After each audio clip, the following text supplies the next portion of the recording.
Vilnius, Lietuva. 2002 metais, kai asociacija Langas į ateitį pradėjo savo veiklą, interneto skverbtis Lietuvoje buvo tik tai 11%. Labai maža dalis Lietuvos gyventojų turėjo žinių ir gebėjimų naudotis kompiuteriniu raštingumo žiniomis. Suvienijus verslo valstybės fondų lėšas, šiandien Lietuvoje galima džiaugtis vienu tankiausiu Europoje interneto prieigos tinklu. Sukurta interneto prieiga suteikia mūsų šalies žmonėms galimybę naudotis šiuolaikinėmis technologijomis savo kasdieniame gyvenime. Kai kam internetas iš esmės pakeitė gyvenimą ir atvėrė naujus langus į pasaulį. Kompiuteris ir internetas leido negalios apribotiems žmonėms atrasti gyvenimą iš naujo, pradėti bendrauti, mokytis, dirbti ir veikti tas ribas, kurių negali peržengti neįgaliojo vežimėlis. Internetas tapo dideliu iššūkiu pagyvenusiam šalies žmonėms. Iš pradžių nepavykdavo susitarti net su pele, o po kursų jau nebereikėjo važiuoti į banką pensijoms atsiimti. Atsirasdavo naujų draugų visoje Lietuvoje, gimdavo naujų interesų ir gyvenimas prasidėdavo iš naujo. Išmokti naudotis kompiuteriu ir internetu taip paprasta, kaip važiuoti dviračiu.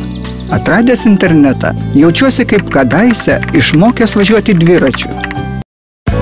Tu dabar aš visiems pasakyti, ką galvoju.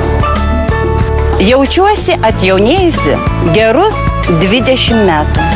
Kol nepabandai, atrodo neįmanoma. Tik 3 kartus nuėjau, išmokau.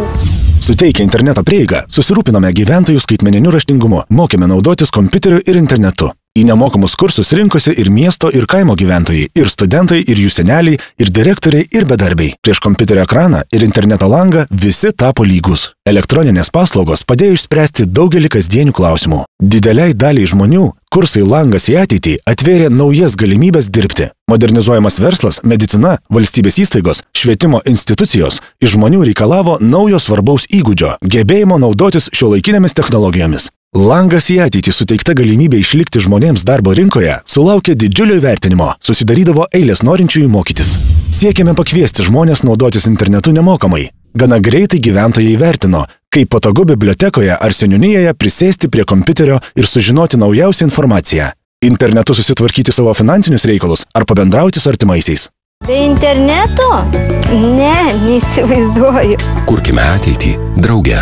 Šiandien į Langas į ateitį kursus atėjęs žmogus klausia, o ką dar galima internete nuveikti? Šis klausimas skatina mus dirbti toliau, juk kasdien internete mes galime vis daugiau. Norime mūsų šalies žmonėms tai ir parodyti, kad taptume stiprus, kūrybingi europiečiai.